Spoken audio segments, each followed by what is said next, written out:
किसी व्यक्ति से ये आशा रखें कि हम अच्छाई करें, वो हमारे साथ अच्छाई करे, तो असंभव।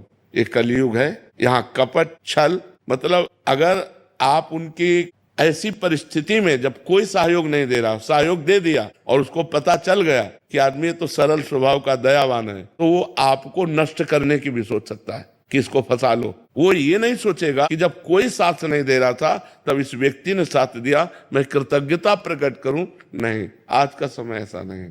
आपको बेवकूफ माना जाएगा, आप ज्यादा उदारता दिखाएंगे और ज्यादा सहयोग करेंगे तो माना जाएगा कम बुद्धि का।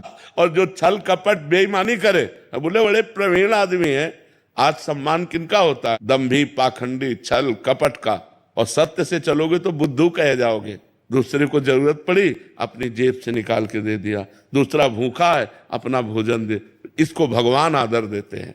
तो हम जब जिसको भगवान आदर देते हैं उसका कोई अनादर नहीं कर सकता, वो आगे चलकर प्रकाशित हो जाएगा। इसलिए आप भगवान से जुड़ो, इंसान की सेवा करो भगवत भाव से, बदले में उससे मत चाहो, तो आपकी अच्छाई आपको भगवान तक पहुंचा देगी। पर जी हम क्या चाहते हैं कि भी हमने अच्छा किया तो अच्छे का परिणाम तत्काल अच्छा मिले, बट महाराज जी ये तो पक्का है ना कि बाद में मिलेगा हमें? पक्का 1000% पक्का मिलेगा।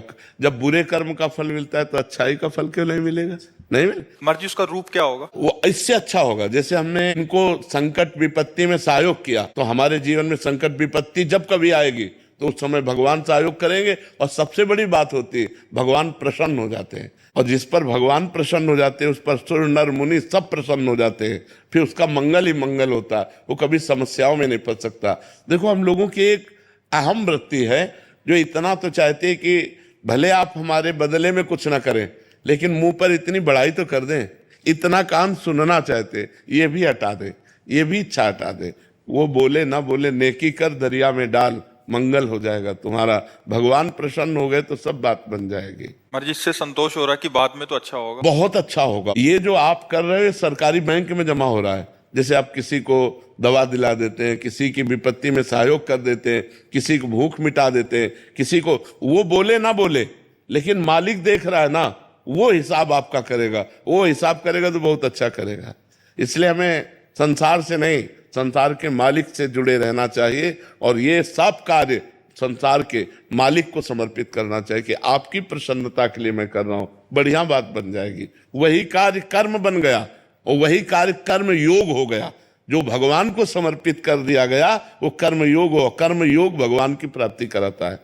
और जिसको भगवान मिल गए तो फिर क्या दुर्लभ रह गया, सब आनंद मिल जाते हैं। अगर हम किसी व्यक्ति से ये आशा रखें कि हम अच्छाई करें,